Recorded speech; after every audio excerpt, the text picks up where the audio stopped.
지금 광야의 길을 걷고 계시는 분들이 계실 것입니다. 홀로 외로이 싸우며 힘겨운 때를 보내고 계시는 분들이 계실 겁니다. 오늘 전해지는 이 말씀이 그분들에게 큰 위로가 되고 힘이 되고 용기가 되었으면 좋겠습니다. 시편 63편 1절에 보면 이런 시인의 고백이 등장하고 있습니다. 하나님이여, 주는 나의 하나님이시라. 내가 간절히 주를 찾되 물이 없어 마르고 황폐한 땅에서 내 영혼이 주를 갈망하며 내 육체가 주를 앙모하나이다. 마르고 황폐한 땅, 광야에 지금 처해 있는데 그 하나님을 갈망한다는 시인의 고백, 절절한 노래가 되겠습니다. 광야는 어떤 곳입니까? 광야는 물이 없어 황폐하고 간조한 땅이라고 성경은 말합니다. 불뱀과 정갈이 있는 땅이다, 이렇게 말씀해 주고 있습니다. 생명이 극단적으로 위협을 받는 위험한 땅인 겁니다. 어디로 가야 할지 알 길이 없고 누구도 나를 도와줄 수 없는 그 땅이 광야의 땅이며 그 시간이 광야의 시간이 되는 겁니다. 하나님께서는 화려한 불빛과 소음으로 가득 찬 도시를 질주하던 우리, 그 무정하고 냉정한 도시 속을 거닐고 있는 우리에게 광야에 대해 말씀하시며 우리에게 말씀으로의 초청을 하고 계시고 계십니다. 광야, 미드바르라고 하는 이 광야는 마르고 황량한 불모의 땅을 말하고 있습니다. 그 원어적 의미를 따져보면 그것은 소외되다, 버림받았다, 아무런 도움이나 보호를 받지 못한다는 그런 언어적 의미를 가지고 있습니다. 그것이 바로 광야인 것이죠. 광야는 결핍의 땅이 되고 있습니다. 마실 물도 없고 먹을 양식도 없습니다. 쉴 곳도 없고 나를 도와줄 사람도 찾을 수가 없습니다. 광야는 매정합니다. 실수를 용납하지 않습니다. 넘어지면 쉽게 일어설 수가 없습니다. 봐주는 법이 없는 곳, 그것이 바로 광야입니다. 광야는 그동안의 문법이 통하지 않습니다. 그동안의 공식이 통하지 않습니다. 그동안의 경험과 지식, 지혜가 통하지 않는 곳, 그것이 바로 광야입니다. 그래서 광야를 이기고 지나가기 위해서는 하나님이 필요하다라고 말씀해 주고 있는 겁니다. 하나님만을 의지해야만 그 광야를 통과할 수 있다, 광야를 이길 수 있다는 것을 말씀해 주고 있습니다. 구름 기둥, 불 기둥의 인도함을 받아야만 통과할 수 있는 곳, 그것이 바로 광야인 것입니다. 그렇게 하나님께서는 우리를 그 광야에 들어서게 하셨습니다. 하지만 그 광야 때문에 우리는 새로운 삶의 차원으로 들어설 수 있게 됩니다. 이전에는 생각하지 못했고 깨닫지 못했던 것을 알게 됩니다. 자기 이해가 자기 개발, 자기 성공보다 중요하다는 말이 있습니다. 틀린 말이 아닙니다. 자신이 누군지를 알아야만 됩니다. 자기를 제대로 아는 자리, 깨닫는 자리가 바로 광야가 되고 있습니다. 광야에서 우리는 내가 그렇게 대단하지 않은 존재임을 깨닫게 됩니다. 내가 그렇게 강하지 않으며 훌륭하지 않다는 사실을 깨닫게 됩니다. 내가 취약하다는 사실을 이 광야의 자리에서 깨닫게 됩니다.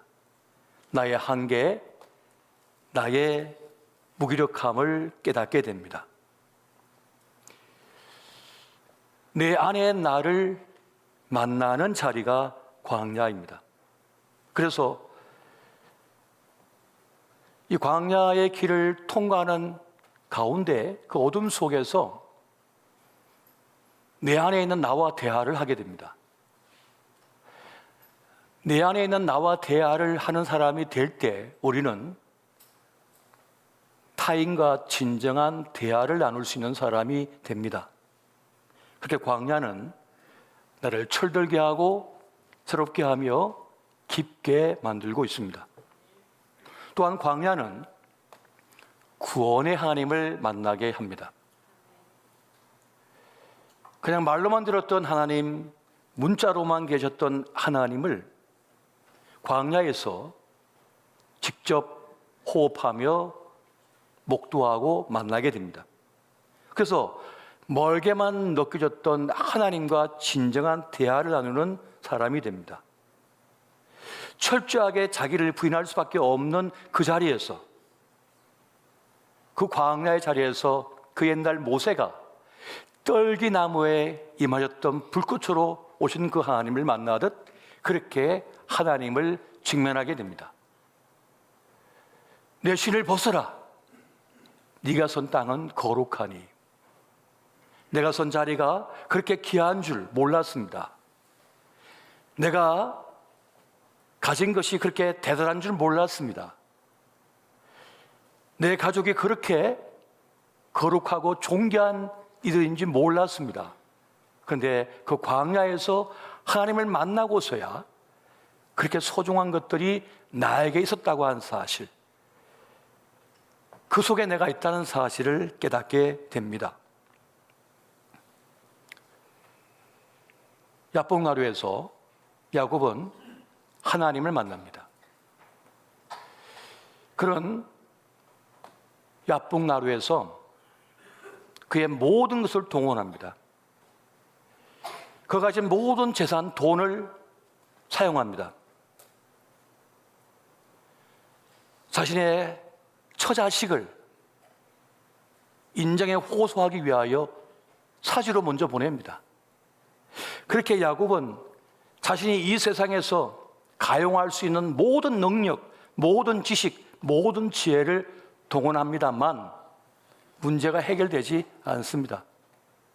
돈으로 해결할 수 있고 인정으로 해결할 수 있었습니다. 그동안은.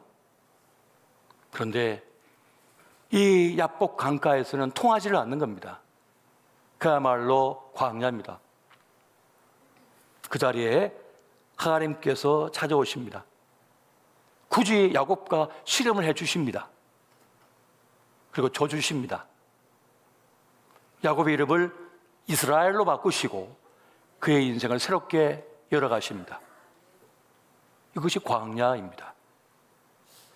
그래서 하나님께서는 우리를 때로, 아니 필연적으로 광야로 인도하십니다. 하나님께서 지금 히브리 백성들을 왜 광야로 이끄시는 것일까요? 우리 인생들을 잘 아시기 때문입니다. 우리가 어떠한 존재인지 하나님은 아십니다. 해변길로 곧장 빠르게 달려가면 일주일 안에 가나안 땅에 이를 수가 있습니다. 하지만 블레셋이 버티고 있기 때문에 전쟁이 나고 전투가 벌어지면 마음이 무너져가지고 다시 나 애굽으로 들어가서 종이 될래 할 것을 아시기 때문에 홍해를 가르고 광야길로 들어가게 하신다고 말씀해 주고 있습니다. 어렵게 얻은 자유입니다. 자기의 삶입니다. 하지만 그냥 포기해버릴 수 있다는 거예요. 그냥 던져버릴 수 있다는 거예요. 그래서 하나님께서는 지름길을 놔두고 광야길로 인도하셨다라고 말씀합니다. 지금 하나님께서는 우리 인생을 지름길이 아닌 빙 둘러가는 애움길, 광야로 인도하고 계십니다. 사람들은 지름길을 좋아합니다. 단번에 해결되는 걸 좋아합니다. 모든 과정을 삭제하고 없애고 결론만 얻고 싶어 하는 것 같습니다. 그러나 여러분, 과정이 없으면 진짜를 얻을 수 없습니다. 그냥 얻어지는 것은 그냥 버리게 되어 있습니다. 아무런 수고도 하지 않고 주어진 받아든 영광은 쉽게 잃어버립니다.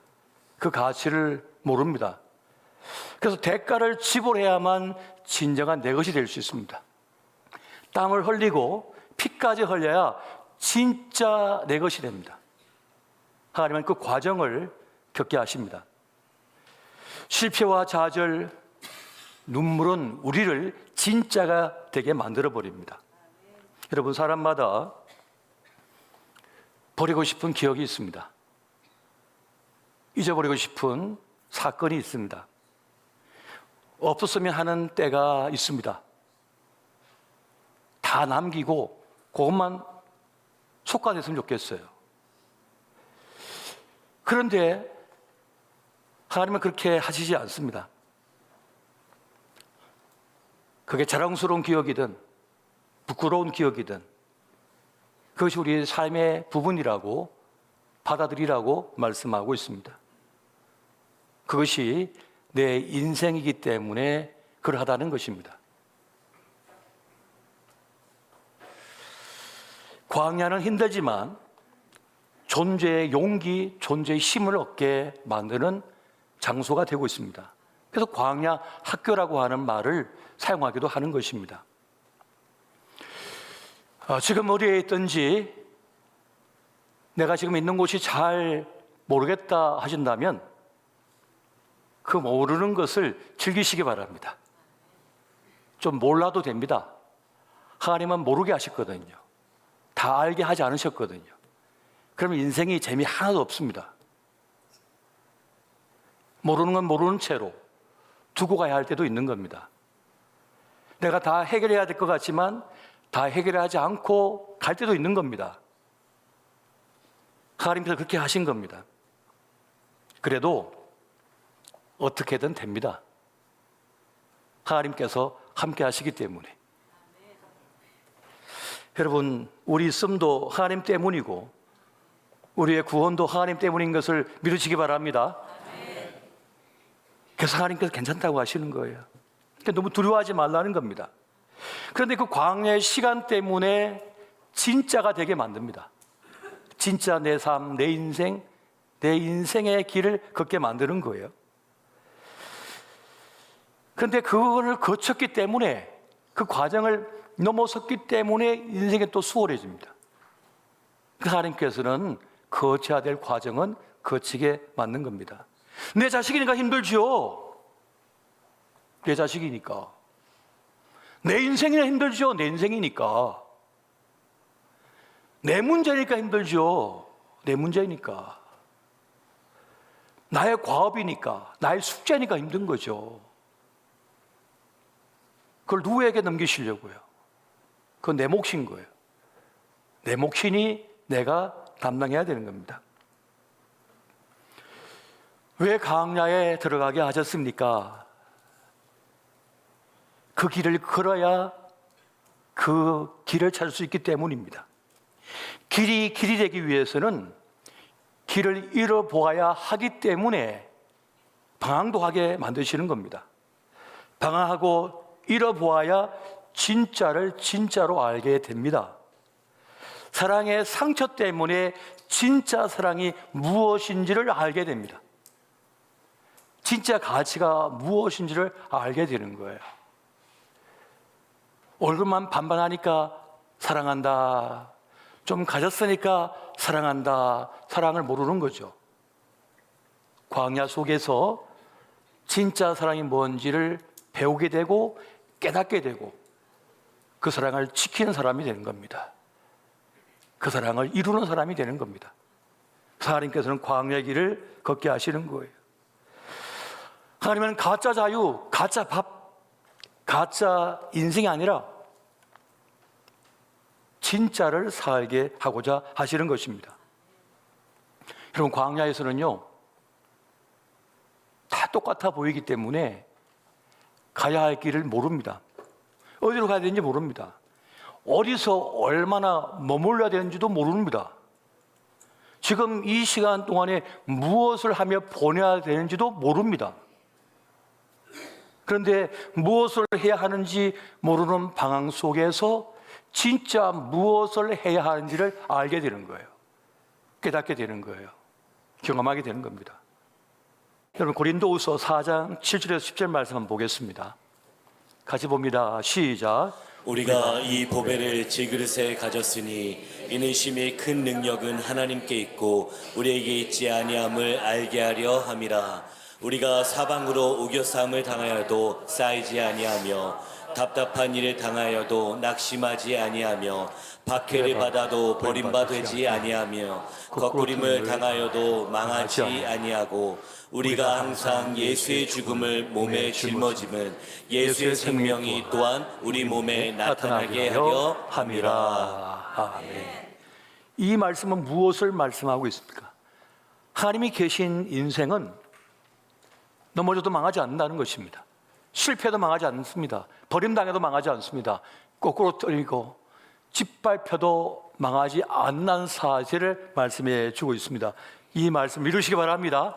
심히 큰 능력은 하나님께 있으므로 내 능력이 아니라 하나님 때문에 하나님의 능력이 나에게 임하여 내 마음을 붙들고 내 영혼을 붙들고 내 삶을 붙들고 있으므로 결코 망하지 않는다는 사실을 우리에게 말씀해 주고 있는 것입니다. 여러분, 이 믿음으로 나아가시기 바랍니다. 이 광야의 길을 걸어가는 우리에게 필요한 말씀이 바로 이것입니다. 사람들은 말합니다. 소망 없어, 끝났어, 기회 없어 라고 말을 하죠. 그러나 그 말은 틀린 말이 아닙니다. 그들이 볼 때는 그렇거든요. 그들이 가진 자료와 데이터를 가지면 그렇게 말할 수밖에 없는 겁니다. 그러나 우리에게는 누가 계십니까? 하나님이 계신 겁니다. 하나님이 나에게 있음으로 하여 망하지 않음을 믿으시기 바랍니다. 여러분, 하나님께서 함께한 인생은 넘어진 것 때문에 더 잘 되는 인생이 됨을 믿으시기 바랍니다. 실패한 것 때문에 더 잘 되는 인생들, 버림당한 것 때문에 더 잘 되는 인생들이 바로 하나님께 속한 이들이 됩니다. 여러분, 너무 두려워하지 않아도 됩니다. 깨질 것은 깨져야 됩니다. 무너지건 무너져야 됩니다. 죽을 것은 죽어야 됩니다. 절망할 것은 절망해야 됩니다. 그래야만 새롭게 시작할 수가 있거든요. 그래서 주님은 그걸 허락하시는 거예요. 그렇게 허락하시는 것입니다. 그렇게 해서 이 광야의 시간, 역경의 시간을 통하여 찌꺼기, 껍데기, 가짜는 벗겨지는 겁니다. 그리고 새로운 것이 자라나기 시작합니다. 새로운 사람을 만나게 되는 거예요. 새로운 기회를, 새로운 자리를 만나게 되는 겁니다. 죽으려면 완전히 죽어야 되거든요. 완전히 끝나야 되거든요. 그래야 새로 시작할 수 있는 겁니다. 죽어야 산다는 말은 거기에 뜻이 있는 거예요. 허울 좋던 믿음도 깨지고 벗겨지고 죽어버려야 됩니다. 새 믿음의 살이 솟아나야 되는 겁니다. 믿음의 살이. 그렇게 하나님과 함께한 인생들은 이 거친 광야를 주님과 동행함으로 이기며 나가는 겁니다. 여러분, 광야하면 떠오르는 동물이 뭐가 있을까요? 낙타가 있습니다. 이 낙타는요, 느릿느릿 걷는 것 같잖아요. 그러나 제대로 걷는 겁니다. 광야는 막 뛰어 달리면 안 돼요. 너무 천천히 걸어도 안 되고 너무 빨라도 안 되는 거예요. 자기의 템포대로 걷는 겁니다. 낙타가 그렇게 걷고 있어요. 낙타는 모래 폭풍이 와도 겁내지 않습니다. 그냥 눈 질끈 감고 그냥 엎드려 가만히 있어요. 그리고 그치면 다시 일어나서 툴툴 털고 그냥 걸어갑니다. 며칠 물을 안 마셔도 괜찮아요.